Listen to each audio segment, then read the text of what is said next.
It's time to talk African football, and that's where we start from. Yes, CAF had its General Assembly in Arusha, Tanzania, from yesterday, and you had several high-profile football stakeholders in attendance, with Gianni Infantino, that's the president of FIFA, also in attendance. But for that, summit, the big one had to be the unveiling or the launch of the African Super League, which is definitely coming at a time where CAF is experiencing financial woes. Now, it must be said that the Confederation of African Football President Patrice Motsepe and FIFA President Gianni Infantino announced the launch of an African Super League on Wednesday.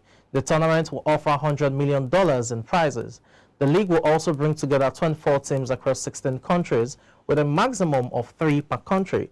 Now, each team will get an initial $2.5 million to help cover travel and logistics, while the winner will receive $11.6 million, which is more than the Champions League winner currently receives, which is pegged at $2.5 million.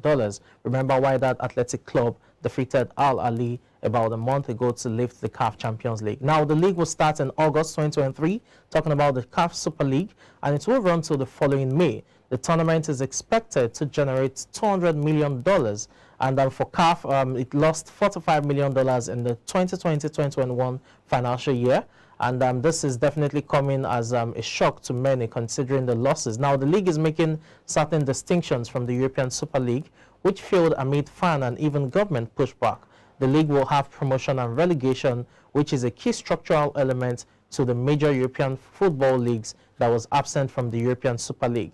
Now, Motsepe, the CAF president, has said previously that the league will help African teams retain their top players who might otherwise seek larger paydays in Europe. Now, this is quite a great initiative, it must be said, from CAF, although there are question marks regarding the prospect of financing it, among others, considering how it would fare at this point in time. Teams will be selected according to their FIFA rankings, and as I said earlier, 24 teams would participate from August 2023, with the winner set to receive roughly $12 million, while the remaining $84 million will be shared among others. So there's so much money at this Super League, and let's see how teams fare. It will definitely be intriguing to see how this pans out, especially with the failure of the European Super League in terms of kicking off.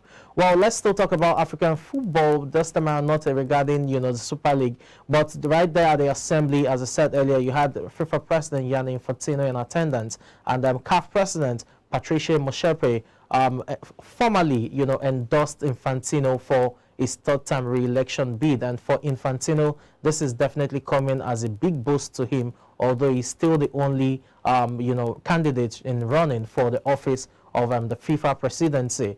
It must be said he got elected in 2016, talking about Infantino, and had returned unopposed in 2019. So this is his third shot at the office. Let's see how it pans out. But right now, he's still the only one. No one is coming close in terms of running for the office of the president when it comes to FIFA. That's the global body governing football. It will be intriguing to see how that pans out. It must be said that the election for the FIFA presidency will take place at FIFA's 73rd Congress, which will take place next year. So there's still ample time for other candidates or aspirants to definitely show their interest and step forward. But for FIFA President Infantino, who is right there pictured with the CAF president, is definitely a major force, or a favorite rather, to retain the seat one more time. Let's move away from there now and talk about yesterday's action. Yesterday night, we had Real Madrid and Eintracht Frankfurt on display when it comes to the UEFA Super Cup.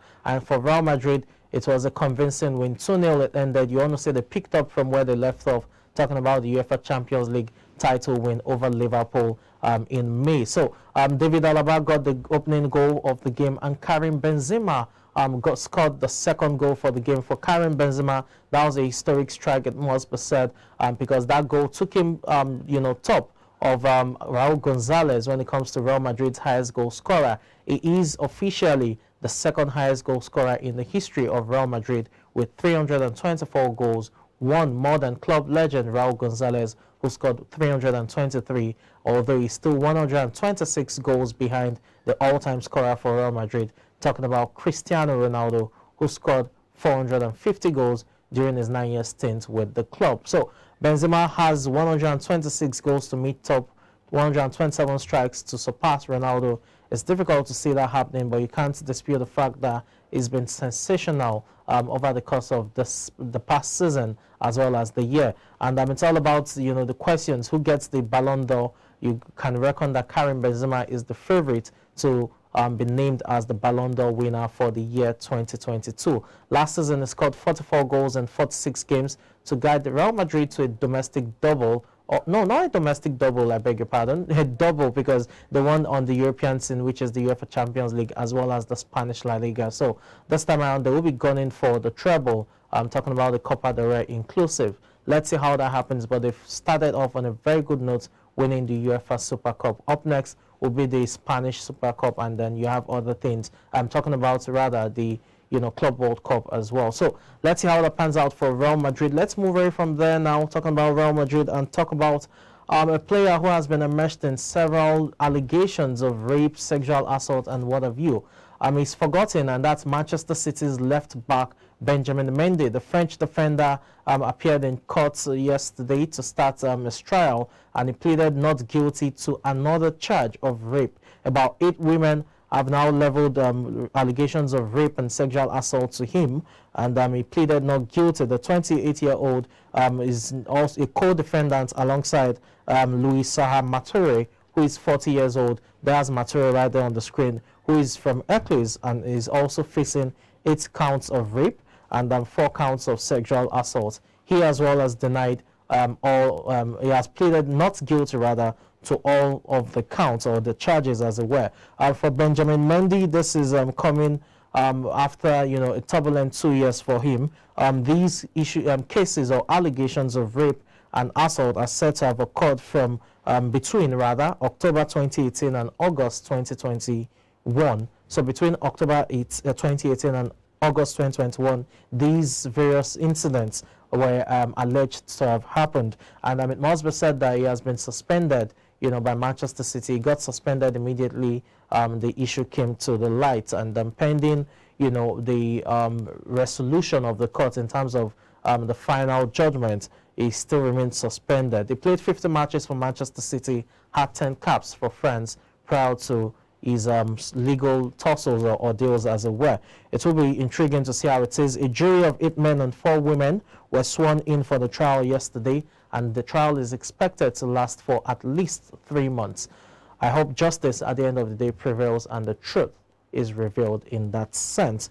These athletes are running at a very fast pace, some sub 10 seconds, some sub 9.8 seconds, and it's maybe difficult to always capture every step, every race, every leap, and what have you. But that was quite educative, and I'm sure those who have a flair for cameras will definitely learn 1 or 2 from there. Well, it's time to talk tennis on the show, and tennis we have to talk. We start from the Canadian Open, and it's all about Serena Williams at this point in time.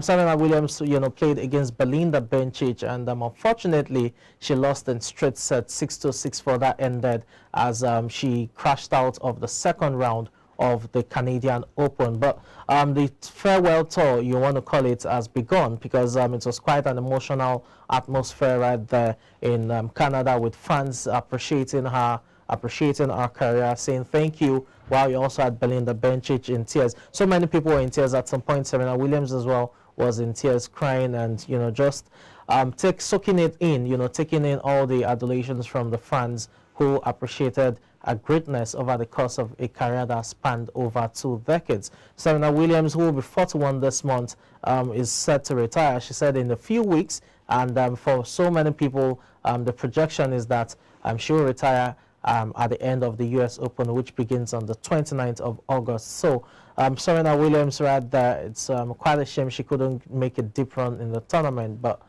you have to give credit to what she has given the game or the sport as a whole in terms of fair representation, and more importantly for the young ones, quality leadership, both on and off the court. So it's thank you. The farewell tour has begun. Let's see how that pans out. She plans to play Cincinnati as well as the US Open. I'm sure we'll see how that fares in due time. Well, still talking about Serena Williams and the effect she has on the sport, we have to talk about the US Open. As I said just seconds ago, the US Open begins on the 29th of August, and Serena Williams' retirement announcement provided a significant bump in ticket sales to the tournament, where she's expected to make her last appearance. Now, the USTA, which is the body in charge of the US Open, the organizers, that's the United States Tennis Association, reported that it sold 16,500 tickets of the US Open on Tuesday. That's the day Serena Williams announced she'll be retiring from tennis, and likely after the New York tournament. Now, the figure is over 5 times the number of tickets sold the day before, which was 3,200. However, it didn't exceed the single-day sales for the first day tickets that were made available. Of those tickets sold, the overwhelming majority were for matches in Arthur Ashe Stadium, and 4,500 alone were for the opening night on Monday, August 29th. The stadium is sold out of standard tickets for the morning-evening session, but there are still tickets available for Tuesday's first round.